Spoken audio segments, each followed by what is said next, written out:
Isang makulay na pagtatapos sa isang makasaysayang pagdiriwang. Ngayong taon, buong sigla nating ipinagdiwang ang buwan ng wika, mula sa simula hanggang sa huli, ang ating paaralan ay naging saksi sa yaman at ganda ng ating kultura. Pagbukas ang ating pagdiriwang sa mga paligsahang nagpakita ng galing at talino ng ating mga mag-aaral.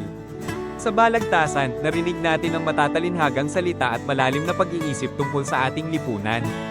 Sa Dagliang Talumpati, buong tapang na ipinahayag ng ating mga estudyante ang kanilang mga ideya at pangarap. Hindi lang sa salita, kundi pati na rin sa galaw, ipinakita natin ang ganda ng ating pagiging Pilipino. Bawat indek ng ating mga mananayaw ay nagkwento ng iba't ibang tradisyon mula sa iba't ibang rehiyon ng Pilipinas. Tunay na nakakamangha ang talento ng ating mga kabataan. Muling binuhay ang mga kwento at laro na minana pa natin sa ating mga ninuno.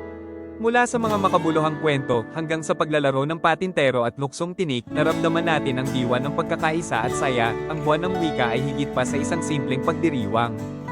Ito ay isang paalala na ang ating wika ay buhay at patuloy itong lumalago sa bawat henerasyon. Sa bawat salitang ating binibigkas, sa bawat kwentong ating binabahagi, at sa bawat kanta na ating inaawit, nananatiling matibay ang ating pagka-Pilipino.